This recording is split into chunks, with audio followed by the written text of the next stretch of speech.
আসসালামু আলাইকুম রহমতুল্লাহি ওয়া বারাকাতুহু।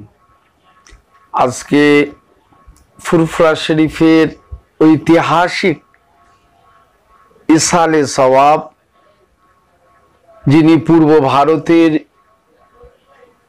রিফর্মার যুগপুরুষ শাহ আবু বকর সিদ্দিকী রহমতুল্লাহ আলাইহে, যিনি পূর্ব ভারতে দাদা হুজুর নামে বেশি পরিচিত, তার নিজ হাতে প্রতিষ্ঠিত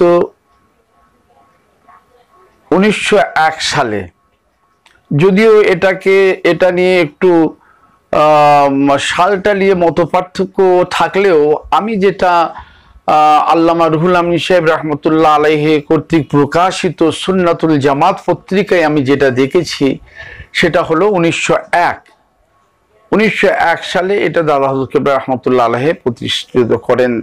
সেই হিসাবে আজকে 119তম ইসালে সওয়াব শুরু হয়েছে, চলছে। এই ইসালে সওয়াব প্রতিষ্ঠিত করার পেছনে দাদা হুজুর কেবলা রহমতুল্লাহ আলাইহির যে লক্ষ্য উদ্দেশ্য ছিল কি, সেটা কিন্তু মূল বিষয়টি দাদা হুজুর কেবলা তার 26 নম্বর ওসিয়তে বিস্তারিত বলে দিয়েছেন। আমরা পড়ি না, ওসিয়তনামা পড়ি না, কিন্তু বিস্তারিতভাবে দাদা হুজুর কেবলা সেটা বলে দিয়েছেন যে এই তারিখে আমার বংশের আমার বাপ দাদু বা আমার কেউ মারা যায়নি, কিংবা আমার পীরেরও মৃত্যু হয়নি। এই যে কথাগুলো বলেছেন এরও পেছনে তাৎপর্য আছে। সে তাৎপর্য এটা আমি বলতে পারি যে সাধারণত এই যারা বেদাতি বা যারা এই ধরনের হয়, তারা পীরের মৃত্যু দিবস এবং জন্মদিবস খুব বিশেষভাবে খুব জাঁকজমকের সঙ্গে পালন করে। আমি এখানে ফতোয়ার কথা বলতে চাচ্ছি না যে পীরের যদি আলোচনা হয় অসুবিধাই বা কি আছে, কিন্তু দাদা হুজুর কেবলা রহমতুল্লাহ আলাইহি আমিরুশ শরীয়ত ছিলেন, শরীয়তের প্রতি এত কট্টর ছিলেন, সামান্যতম কোনো জায়গা থেকে শিরকের বেদাতের কোনো একটা সাদৃশ্যতে কিছু এসে যাক, এটাকেও তিনি দাদা হুজুর কেবলা পছন্দ করতেন না। যে কারণে তিনি ওসিয়তনামায় বলেছেন যে এটা উরুস নয়, অনেকে উর্স বলেন, উর্স শব্দটা ব্যবহার করতে দাদা হুজুর কেবলা এখানে নিষেধ করেছেন এবং তার ওসিয়তনামাতেই আপনি দেখতে পাবেন। দাদা হুজুর কেবলার বক্তব্য হলো যে আল্লাহ পাক কোরআন মাজিদের মধ্যে বলেছেন যে আগুন থেকে নিজে বাঁচো এবং অপর তোমার পরিবার পরিজন দিগকে বাঁচাও। তিনি লিখছেন এই আয়াত শরীফের মর্ম অবলম্বনে আমি আবু বকরের চিন্তা করে আমার বাড়িতে প্রত্যেক বছর ফাল্গুন মাসের 21, 22, 23 আমি এই মাহফিল করে থাকি এবং বাংলার এপার বাংলা ওপার বাংলার বিভিন্ন বড় বড় আলেম জ্ঞানী গুণী তাদের ঘরে দাওয়াত দিই আমি, এবং আমি নিজে স্বয়ং আবু বকর আমি ওয়াজ করে এবং দিন ইসলামের যে কথাবার্তা তাদের আমি শোনানোর উদ্দেশ্য, এবং তার সাথে সাথে আর একটা উদ্দেশ্য ইসালে সওয়াবের, সেটা হলো যে আধ্যাত্মিক অনুশীলন।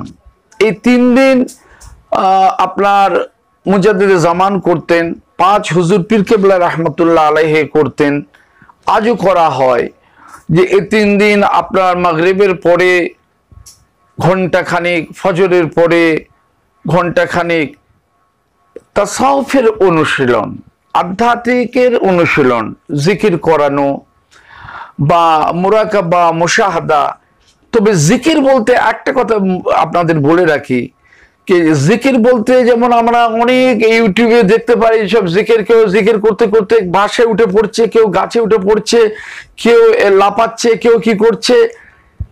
এইটা দাদা হুজুর কেবলা রহমতুল্লাহ আলাইহি একবারে নাজায়েজ বলে তিনি লিখে দিয়ে গেছেন। এইসব জিনিস চলবে না, কারণ দাদা হুজুর কেবলা আমি আগেই বলেছি তিনি আমিরের শরীয়ত ছিলেন। জিকিরটা যে কেমন হবে আল্লাহ পাক কোরআন মাজিদের মধ্যেই বলে দিয়েছেন দুনাল জাহরি ওয়াল কওল, অর্থাৎ এটাই যে তার আওয়াজটা অতি উচ্চ হবে না এবং নিম্ন হবে না, মধ্য তার আওয়াজ হবে। এবং এখন তো জিকিরের নামে যে সব জায়গায় সব বেদাতি কারবার চলে, তো এগুলো আমার সিলসিলায়ে ফুরফুরা শরীফ পারমিট করে না, শরীয়তও পারমিট করে না। তো দাদা হুজুর কিবলা রহমতুল্লাহ আলাইহির এই উসুল সাহেবের একটা উদ্দেশ্য হলো ওয়াজ নসিহত মানুষকে শোনানো।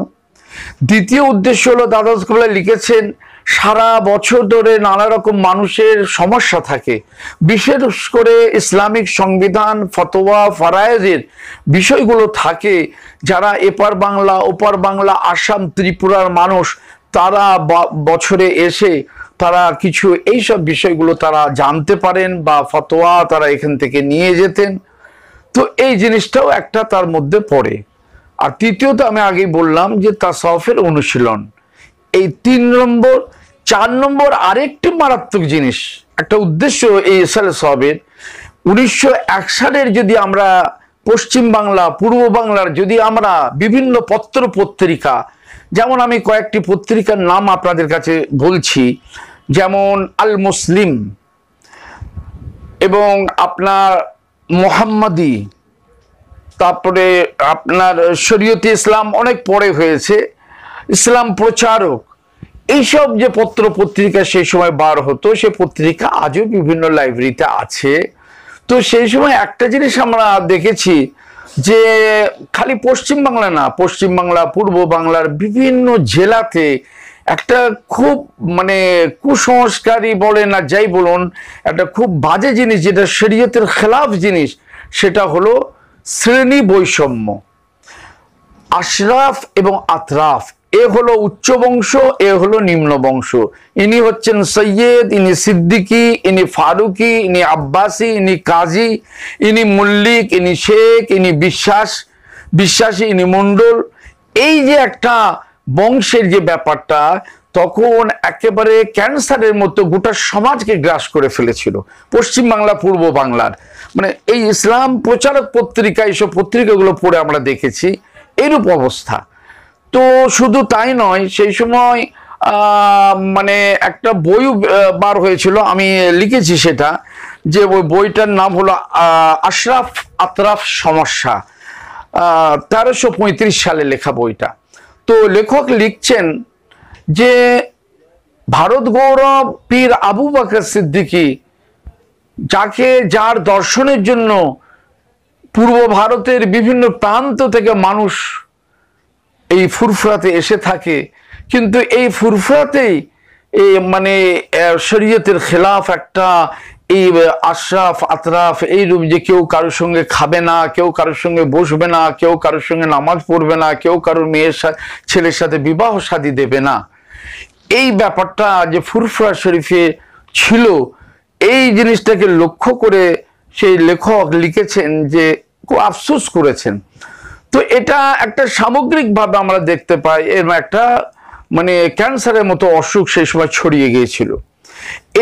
এই কুসংস্কারটাকে তুলতে দাদা হুজুর কিবলা রহমতুল্লাহ বিভিন্ন ভূমিকা পালন করেছেন। সেই সময় তার আদেশে লেখা হয়েছিল আলকাবুল মুসলিমিন, আলকাবুল মুমিনিন বা আলকাবুল মুসলিমিন, হেদায়েতুল মুতাকাব্বিরিন, এইরূপ ধরনের বিভিন্ন বইপত্র লেখা হয়। এবং শুধু তাই নয়, এবং সেখানে দেখানো হয়েছে যে বংশর কোনো মূল্য নাই আল্লাহর কাছে, বরঞ্চ যে আল্লাহকে বেশি ভয় করে, যে তাকওয়া পরেজগারি যে বেশি করে, সেই হচ্ছে আল্লাহর কাছে সব থেকে শ্রেষ্ঠ। আর এখানে এই যে অবস্থাটা, এই ইসালে সাহেবের মাধ্যমে সেই জিনিসটাকেও তিনি খণ্ডন করার তার মনে হয় যে তারও একটা উদ্দেশ্য ছিল। কারণ এই ইসালে সাহেবে তখন হাজার হাজার মানুষ আসতেন যারা বিভিন্ন বংশে উচ্চ বর্ণে করতেন, একই সঙ্গে নামাজ পড়তেন, একই সঙ্গে উঠা বসা করতেন। এই যে প্রথা, একটা দীর্ঘদিনের একটা কুসংস্কার, এই যে অনইসলামিক প্রথা, এই প্রথাটাকে তোলার ব্যাপারে এখানে আপনার ফুরফুরার মুজাদ্দে জামানের এই ইসালে সাহেবের একটা ভূমিকা থেকেছে বলে আমার মনে হয়। যাই হোক, তো সেই ইসালে সাহেব আজও চলছে। তবে দাদা কিবলা রহমতুল্লাহ আলাইহি পরিষ্কার এটা বলে গেছেন, হয়তো এই ইরসালে সাহাবের দায়িত্ব পালন করছেন তার আওলাদরা, তার বংশধরেরা, ঠিকই আছে, কিন্তু এটা এর হেফাজতের দায়িত্ব, এর ইসলামিক রূপ অক্ষুণ্ণ থাকবে, এর মধ্যে বেদাত যেন না ঢুকে যায়, এখানে যেন কোনো রকম শরীয়তের খেলাফ কোনো আচরণ যেন না হয়, এই জিনিসটার দায়িত্ব পীরজাদাদের যেমন আছে। কেন ফুরফুরার পীর আবু বকর সিদ্দিক মুজাদ্দিদ জামান, এটা ব্যক্তিগত আপনার তো কারো এখানে ব্যাপার নয়, যে এটা কোনো পারিবারিক ব্যাপার নয়, এটা কোনো ব্যক্তিগত ব্যাপার নয়, এটা হচ্ছে সামগ্রিক, এটা ধর্মীয় ব্যাপার।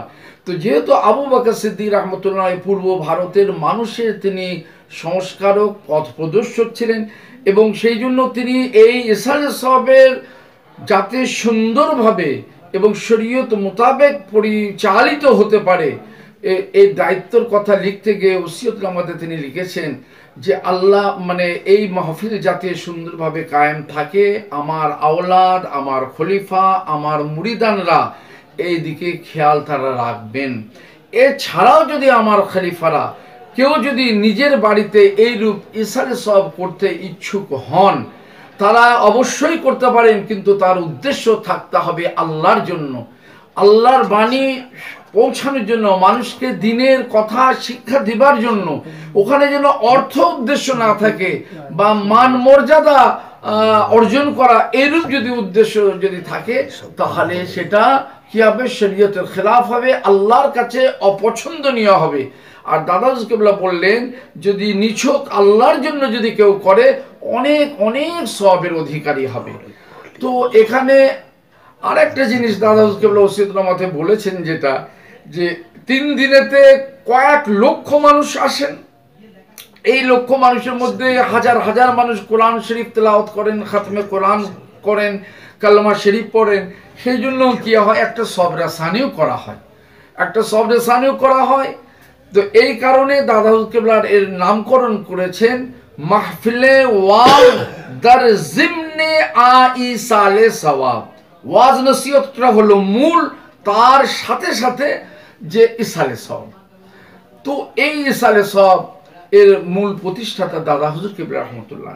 এর আরেকটা বৈশিষ্ট্য আমি মনে করি, কারণ যদি আমরা হাদিস কোরআন আমরা দেখি, আমরা দেখতে পাবো প্রত্যেকটি মানুষের আমল, প্রত্যেকটি মানুষের কোনো ভালো কাজ, সেটা আল্লাহর কাছে কতটা পছন্দনীয় হবে, আল্লাহর কাছে কতটা গ্রহণযোগ্য হবে, আল্লাহর কাছে কতটা কবুলিয়তের স্থান পাবে, সেটা সম্পূর্ণ নির্ভর করে তার ইখলাসের উপরে।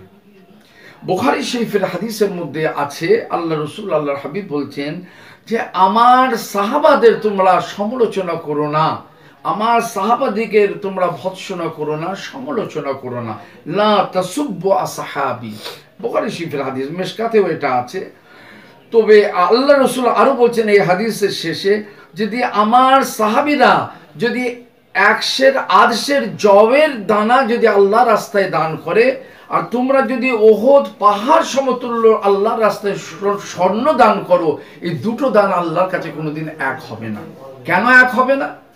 এই কেন এক হবে না, তার কারণ হলো যে ইখলাসের স্তর আছে, আল্লাহর ভয়ের স্তর আছে, তাকওয়ার স্তর আছে, ইমানের স্তর আছে।